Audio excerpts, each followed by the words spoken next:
एक बड़ा स्लोगन है जिसमें भाजपा है तैयार, आत्मनिर्भर बिहार। पर आपने जो किया उसकी तो चर्चा हम जरूर करेंगे साहब। चर्चा तो 15 साल बनाम 15 साल नीतीश जी करना चाहते हैं, पर भाजपा नहीं चाहती है कि ये वो दर्द है जो हमारे पास सीधे कनेक्ट होकर के आम जनता का आ रहा है। कोरोना संकट के दौरान आप खाद्य मंत्री थे, आप नीतीश जी का इंतजार क्यों कर रहे थे? आपको किसने रोका था कि खाद्य मंत्री होते हुए हर घर तक फर्स्ट बिहारी कराने के लिए आप खाद्यान्न नहीं भेज पाते जी? कौन रोक रहा था सर आपको? आप केंद्र में मंत्री थे। पर स्लोगन तो अच्छे हैं भैया, बिहार फर्स्ट और बिहारी फर्स्ट। जी बाबा, आप कह रहे हैं नीतीश जी कि एक परिवार बिहार पर भार। एलजेपी कहना है कि ये 15 साल बनाम 15 साल क्या होता है साहब? आप अपने 15 साल का जवाब दीजिए ना।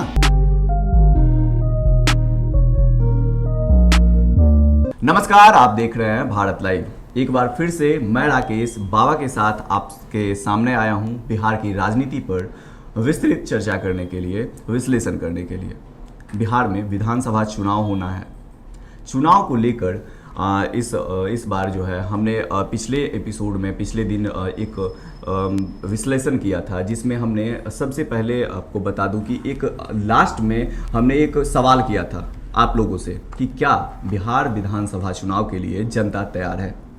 इस पर लोगों की काफ़ी प्रतिक्रिया आई है। लोगों ने कमेंट कर अपनी बातें रखी और ज़्यादातर लोगों का कहना था बिहार में अभी विधानसभा चुनाव को लेकर लोग तैयार नहीं हैं। लेकिन अब चुनाव होना है, यह लगभग तय हो गया है। चुनाव का डेट बस आना बाकी है। चुनाव आयोग बस अब डेट घोषित करे और उसके बाद चुनाव होना है। सभी पार्टियां अपनी अपनी तैयारियों में लगी हुई है। लेकिन इस दौर में आरोप प्रत्यारोप का सिलसिला जारी है। सभी पार्टियां एक दूसरे पे आरोप प्रत्यारोप कर रही है। लेकिन इस बार बिहार विधानसभा चुनाव में एक जो है घमासान बहुत ज़्यादा है, क्योंकि इस बार अस्तित्व की लड़ाई है। तो कहीं ना कहीं इस आरोप प्रत्यारोप के दौर में सभी पार्टियों और नेताओं के बीच एक अस्तित्व का कह सकते हैं लड़ाई है। कौन अपनी अस्तित्व को बचा पाता है, कौन अपनी इस अस्तित्व की लड़ाई में खुद को अच्छे से रख पाता है। तो हम आज इस पे एक गहन चर्चा करने वाले हैं बाबा से।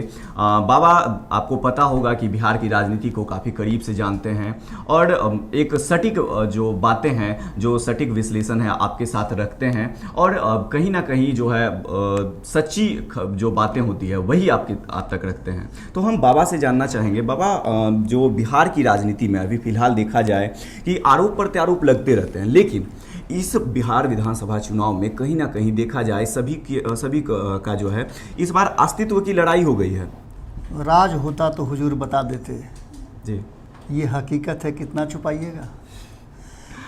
सबसे पहली बात तो बहुत कुछ राकेश ने बातें बता दी हैं और आप समझ ही रहे होंगे कि हम कहाँ जा रहे हैं। हम उस घर में प्रवेश कर रहे हैं जिस घर में दरवाजे हैं, साकल है, डोरबेल भी लगे हुए हैं, लेकिन हम सीधे घुस जाते हैं। हम पत्रकार हैं भाई, हम पानी की तरह अपना रास्ता बना लेते हैं और उस रास्ते से जो हमें मिलता है उसे अपने रंग में बदल देते हैं।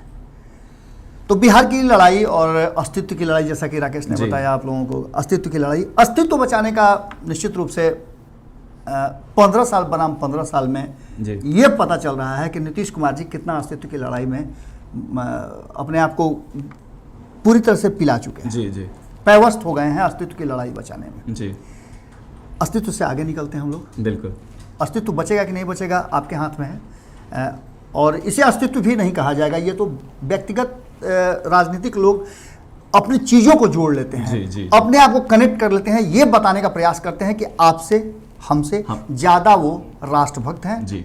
और ये जो कुछ भी हो रहा है ना, ये देश उन्हीं के कंधे पर है भैया, कंधे पर आपके है। लेकिन आप ये भूल गए हैं कि मालिक आखिर वो लोग हैं जो सामने से देख रहे हैं, आप लोग हैं। और आपके मालिकत्व में, आपके मालिक होते हुए भी आप क्यों इतना परेशान हैं? ये प्रश्न बड़ा है और इस प्रश्न का हल हर 5 साल के बाद खोजने के लिए चुनाव आता है। अब आइए जो राकेश बात कर रहे थे उस पर कि आखिर ये चुनाव कैसे होगा, किसका अस्तित्व बचेगा और इस अस्तित्व की लड़ाई में लोग कहाँ अपने आप को खड़ा पा रहे हैं। तो हम शुरुआत करते हैं इस देश में केंद्र में सत्ता में स्थापित भारतीय जनता पार्टी, जो सबसे बड़ी पार्टी बनकर के 2019 में उभर करके आई थी और इस देश के इतिहास में एक बड़ा जनाधार लेकर के आई थी। बिल्कुल। 303 सीटों का जनाधार कम नहीं होता है राकेश। बिल्कुल बिल्कुल। किसी की जरूरत उनको नहीं थी, और जरूरत नहीं थी तभी तो नीतीश कुमार को उन्होंने मंत्रिमंडल में जी, स्थान जी, नहीं दिया। जी। अगर उनके पास संख्या कम होता, जी। सरकार बनाने की स्थिति में नहीं होता, तो नीतीश कुमार को तख्तैया का कठपुतली का नाच बिल्कुल, नचाते। बिल्कुल, बिल्कुल। निश्चित रूप से डंडी उनके हाथ में होती और जैसे चाहते वैसे नाचते। बिल्कुल। लेकिन माफ कीजिएगा सरकार, ये कठपुतली का नाच नहीं है। जी। इस बार पूरे रंग रोगन में बिना नकाब के रोल निभाने के लिए प्रधानमंत्री के रूप में नरेंद्र मोदी आए हैं, और एक ऐसे कलाकार के रूप में आए हैं जिसको सब कलाओं से परिपूर्ण है। बिल्कुल। बिहार में भी वो कला देखने को आपको मिलने लगी है, और इसलिए हम शुरुआत कर रहे हैं भारतीय जनता पार्टी की। भारतीय जनता पार्टी ने सीधी तौर पे देश भले आत्मनिर्भर नहीं हो, लेकिन बिहार को आत्मनिर्भर करने की बिल्कुल। बात कह दी है। आत्मनिर्भरता की बात करें तो किसानों को आत्मनिर्भर करा दिया आपने। जी। बड़ी चर्चा हो रही है आपकी। प्रधानमंत्री जी, कृषि बिल जो लाया आपने, उसकी बड़ी चर्चा हो रही है, और इससे बिहार बदल जाएगा। जी। हम भी अपेक्षा करते हैं, पर जो किसान हहर रहे हैं, मर रहे हैं, उनका क्या? खैर, आत्मनिर्भर बनाने का आपने स्लोगन दिया है, और ये स्लोगन निश्चित रूप से एक बड़ा स्लोगन है जिसमें भाजपा है तैयार, आत्मनिर्भर बिहार। जी, इस जी। स्लोगन के साथ हम शुरुआत की। बिल्कुल। कितना आत्मनिर्भर आप बनिएगा, कितना आत्मनिर्भर आपके बगल वाले बनेंगे। और जब आप लौट करके कोरोना संकट के दौरान आए हैं, जब आपके रोजगार छूट गए, आप जिस कंपनी में काम कर रहे थे मालिकों ने मार के निकाल दिया। जी। सरकार, ये देश भी जनता के हिसाब से जनतंत्र पे चलता है, और इस देश की जनता को इतना अधिकार नहीं है कि अपने नौकरों को, जिसे वो चुन करके सदन में भेजते हैं अपने लिए कानून बनाने के, उनको कान पकड़ के या फिर शट डाउन करके उनको अपने काम धंधे से वंचित कर सके। जी, जी। इस देश का यही कानून है। खैर, इस पर चर्चा नहीं करेंगे हम, नहीं तो बातें बहुत लंबी हो जाएगी और मैं भावनाओं में बह जाऊंगा। तो पहला तो ये कि भारतीय जनता पार्टी ने कहीं ना कहीं एक स्लोगन दिया है, आत्मनिर्भर बिहार, जी। और ये कहना चाह रही है कि नीतीश नहीं कर सकते हैं आत्मनिर्भर, हम करेंगे। जी। क्योंकि देश को हमने आत्मनिर्भर कर दिया है, अब बिहार को आत्मनिर्भर करेंगे। और जी। आत्मनिर्भर, वो 303 लोगों की बात हो रही है। बिल्कुल। जब वो आत्मनिर्भर हो गए तो ये देश हो गया। जी। अपने मन से जानिए पराये मन का हाल। हम रोज मालपुआ उड़ा रहे हैं तो देश भी उड़ा रहा होगा। जी। चलिए आगे बढ़ते हैं, एलजेपी की बात करते हैं। एक और है जो सत्ता में भागीदार है केंद्र में। जी। बिहार में तो उसको नीतीश कुमार जी ने बेदखल कर ही बिल्कुल दिया। बिल्कुल बिल्कुल। अब केंद्र में वो सत्ता में है, तो भैया सत्ता में आप हैं तो निश्चित रूप से आपकी जिम्मेवारी बनती है, जी। और वो भी बिहार की जनता ने आपको पूरा पूरा सम्मान दिया। बिल्कुल। चिराग पासवान बाबूजी को राज्यसभा भेज दिए। अब कहते हैं Bihar first, Bihari first. Bihar first हो चाहे नहीं हो, बिहारी फर्स्ट हो चाहे नहीं जी, हो, जी। लेकिन एलजेपी फर्स्ट हो गई भैया। सब के सब सीट जीत ले हला। जी। अब क्या चाहिए? इसका मतलब है कि ये वो दर्द है जो हमारे पास सीधे कनेक्ट होकर के आम जनता का आ रहा है। जी। कोरोना संकट के दौरान आप खाद्य मंत्री थे, आप नीतीश जी का इंतजार क्यों कर रहे थे? आपको किसने रोका था कि खाद्य मंत्री होते हुए हर घर तक फर्स्ट बिहारी कराने के लिए आप खाद्यान्न नहीं भेज पाते? जी। कौन रोक रहा था सर आपको? आप केंद्र में मंत्री थे। पर स्लोगन तो अच्छे हैं भैया, जी हाँ, बिहार फर्स्ट और बिहारी फर्स्ट। जी बाबा, आपने सही कहा कि कोरोना के दौरान हमारे रिपोर्टर्स जो है फील्ड में जाके लोगों तक पहुंच जाके कहीं एक हमारे चैनल के भी माध्यम से बाबा आपको याद होगा कि हम लोग रोड पे चल के हर अलग अलग जगहों पे जाके लोगों तक खाना पहुंचाया था। राकेश, अब ये सब बातें बीती हो गई, हमने क्या किया हमें नहीं कहना है, पर आपने जो किया उसकी तो चर्चा हम जरूर करेंगे साहब। जी, बिल्कुल। चर्चा तो 15 साल बनाम 15 साल नीतीश जी करना चाहते हैं, पर भाजपा नहीं चाहती है। भाजपा अगर चाहती भी है तो ये कहना चाहती है कि नीतीश नहीं, हम है भैया, हमने विकास कराया है। पिछले 6 साल से तो विकास हम ही करा रहे हैं। जी जी। और बीच में जो नीतीश जी इन्हें उन्हें भगड़ के गए थे, उस बीच में विकास के लिए हमने ही सब प्रयास किया था। क्योंकि हम नहीं लड़े होते यूपीए की सरकार से 2005-2010 में, तो बिहार का विकास नहीं हुआ होता। अब इसके बाद इस मुद्दे को 15 साल बनाम 15 साल नहीं मानती है एलजेपी। एलजेपी कहना है कि ये 15 साल बनाम 15 साल क्या होता है साहब? आप अपने 15 साल का जवाब दीजिए ना। जी जी। वो सीधे तौर पे कह रही है कि नीतीश कुमार जी ने नहीं किया वो वादे पूरा जो किए थे 2005 में, 2010 में और 2015 में। वो महागठबंधन के आइडियोलॉजी पे चल रहे हैं। 7 निश्चय हम नहीं मानते हैं क्योंकि वो महागठबंधन का एजेंडा था और हम नहीं मानते हैं इसको। बिल्कुल। आइए, एक मुद्दा और हो गया, बिहार हो गए फर्स्ट और बिहारी हो गए फर्स्ट। सब कागज पे हो रहा है। जी। आगे बढ़ते हैं हम। अब आते हैं हम नीतीश जी के पास। नीतीश जी के अस्तित्व की लड़ाई सबसे बड़ी है। वो चाहते हैं कि लालू प्रसाद के आरजेडी से एक दिन भी ज़्यादा वो शासन कर ले जी। हालांकि वो पहले कर चुके हैं जी जी जी। इसलिए कि 2005 में जब वो मुख्यमंत्री का शपथ नहीं ले पाए थे तो जितने दिनों तक शपथ नहीं ले पाए थे उतने दिन मुख्यमंत्री थे जी। अब आगे बढ़ते हैं, उन्हें बहुमत सिद्ध करना था जो नहीं कर पाए थे और एलजेपी ने नहीं करने दिया जी। अब आगे बढ़ते हैं। उन्होंने नारा दिया है, बहुत सारे नारे उनके हैं, जिन नारों में सबसे पहला 15 साल बनाम 15 साल था, जिस नारे को परमानेंट बना लिया उन्होंने, वो पत्थर पे लिखी इबादत हो गई है। वो बार बार एक ही बात कहते हैं कि मेरे 15 साल से क्यों बात कर रहे हो भाई, वो 15 साल जंगल राज वाला याद करो, अगर हमको नहीं लाओगे तो वही जंगल राज वापस आ जाएगा। आंकड़े बता रहे हैं कि उस समय से ज़्यादा अपराध हुए हैं और ये आंकड़े भारत लाइव के नहीं हैं सर, ये आंकड़े आप ही के गठबंधन की सरकार द्वारा कराए गए सीएजी के आंकड़े हैं और हर आंकड़े में आप पिछड़ गए। ये कह सकते हैं कि एक हॉट मुद्दा हमेशा से बनते आया है और कहीं ना कहीं चर्चाएं जो है अब निरंतर जो है ये होती रहती है इस चीज़ को लेकर। आप कह रहे हैं नीतीश जी कि एक परिवार बिहार पर भार, किसकी बात कर रहे हैं? एलजेपी की, चिराग पासवान की, रामविलास पासवान की, प्रिंस की, किसकी बात कर रहे हैं? कीजिए ना बात, लोग तैयार हैं सुनने के लिए। किसकी बात कर रहे हैं? नाम खोलिए ना जी। लालू परिवार की बात आप कर रहे हैं तो खुल के कहिए ना, छुप के क्यों? पोस्टर लगा रहे हैं आप, कैदी नंबर 3351 लिखिए नीचे कि जदयू कह रही है, लेकिन आप 15 साल बनाम 15 साल करके किसे मूर्ख बना रहे हैं?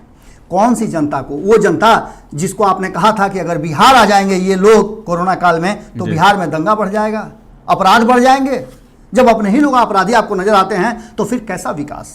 यानी कि आपको अपने पुलिस पे भरोसा नहीं है, आपने दोनों को टारगेट कर दिया।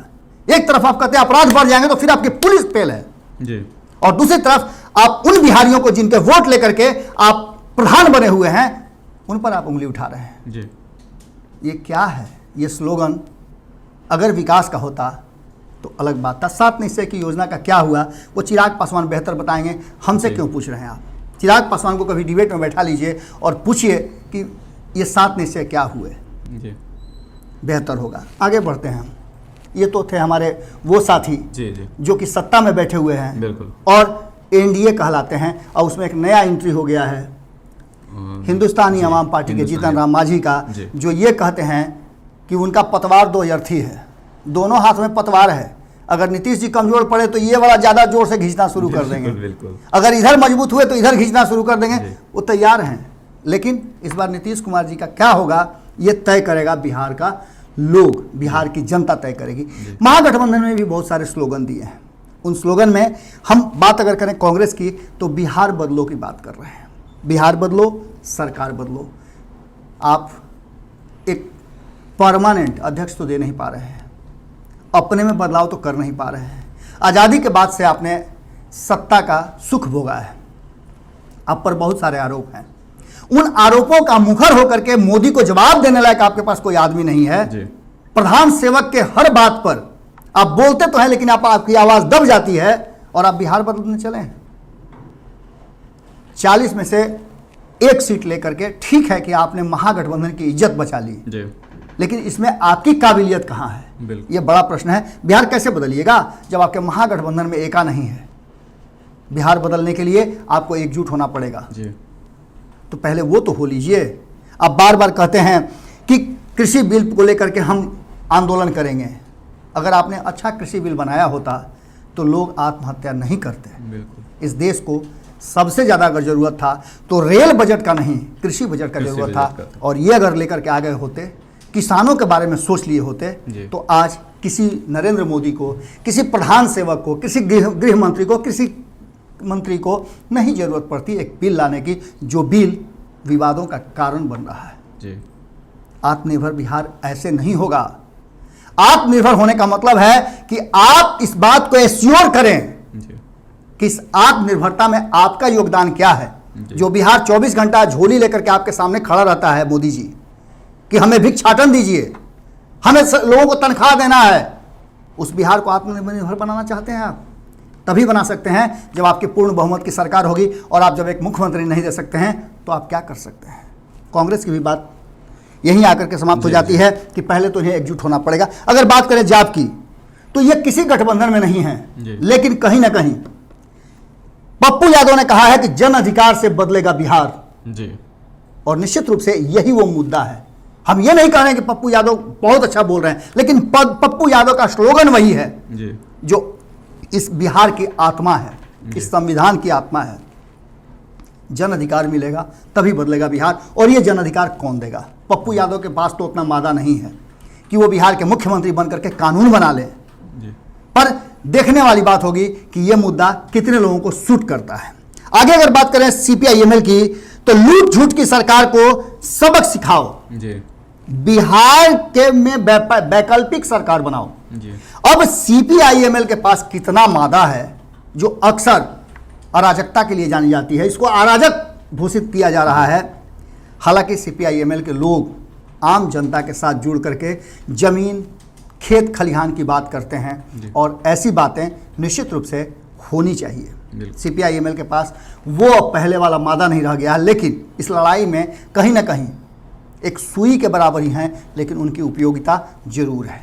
आगे अगर बात करें तो CPI की तो इसमें विकास गरीबों की सरकार बनाने की बात कर रहा है। विकास अगर करना है तो आपको गरीबों की सरकार लेके आनी होगी। गरीबों की सरकार तो उस समय भी आई थी जब एक चाय वाले देश के प्रधानमंत्री बने थे और पूरा देश चाय की केटली के इंतजार में है जी। इस देश का GDP कहाँ गया है हर कोई जानता है। बातें जितनी भी कर लें, पर बिहार बदलने की बात हो, एक राज्य को बदलने की बात हो, तो बातें बहुत गंभीरता से सोचनी पड़ेगी। बात हम RJD की भी करेंगे, हम तो बात RLSP की भी करना चाहते हैं, हम हिंदुस्तानी आवाम पार्टी की भी बात करना चाहते हैं, हम VIP की बात करना चाहते हैं, लेकिन इन सब ने अपनी अपनी बात स्पष्ट कर दी है। RLSP ने कहा है कि वो शिक्षा में सुधार करके लोगों के भविष्य को बनाना चाहती है और शिक्षा ऐसी हो जिसमें रोजगार हो।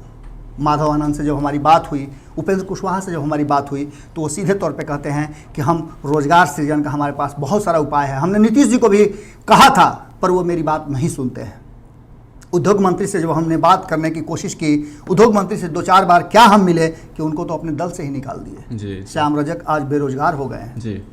बात यही VIP भी करते हैं कि हमारे पास रोजगार का बहुत बढ़िया ऑप्शन है, हमारे पास जल है तो निश्चित रूप से रोजगार भी है, हम मछली उत्पादन से लेकर के और बहुत सारी चीज़ें कर सकते हैं जो पूरे बिहार में संभव है। इसके लिए योजना की ज़रूरत है। हम योजना लेकर के गए तो योजना के लिए जिन लोगों को उद्योग लगाना था, जिन मंत्री को उद्योग का दर्जा दिया गया था, उद्योग लगाने की जिन पर जिम्मेवारी दी गई थी, उन्हीं को हटा दिया गया। इसका मतलब है कि नीतीश कुमार जी नहीं चाहते हैं कि बिहार के लोगों का विकास हो, और व्यक्ति का विकास होगा तभी जाकर के इस राज्य का विकास होगा। लोगों को अनुदान नहीं चाहिए, अवसर चाहिए। आप किसी को एक दिन खाना दे सकते हैं, 5 किलो आटा दे सकते हैं, 50 किलो गेहूं दे सकते हैं, पर अगर उसे 50 किलो गेहूं उपजाने का सामर्थ्य दे दें तो वो 50 लोगों को और खिलाएगा। ये काम आपको नहीं कर पा रहे हैं। सबसे बड़ा मुद्दा यही है।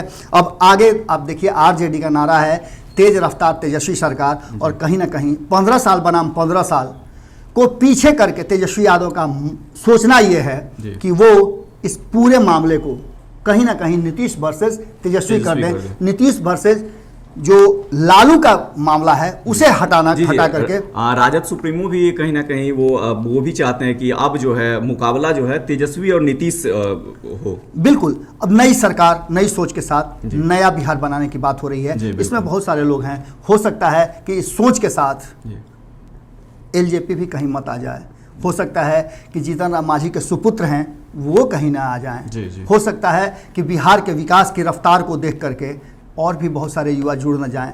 तो ये सारे मुद्दे जो थे ये हमारे नहीं थे, ये मुद्दे वो मुद्दे थे जो स्लोगन के माध्यम से इस बार चुनाव में आपको देखने को मिलेंगे। और इन्हीं मुद्दों पर चर्चा थी, हमने इस मुद्दे को आपके सामने रखा। अब इसमें से कौन सा मुद्दा आपको सूट करता है, और सूट के साथ साथ प्रत्याशी जो देते हैं आपके ये महान नेतागण, वो कितना ज़्यादा आपको सूट करते हैं, उसी आधार पर वोट कीजिएगा। वोट जरूर कीजिएगा, क्योंकि मुस्तकबिल आपका है, बदलना आपको है, वर्तमान भी भविष्य भी।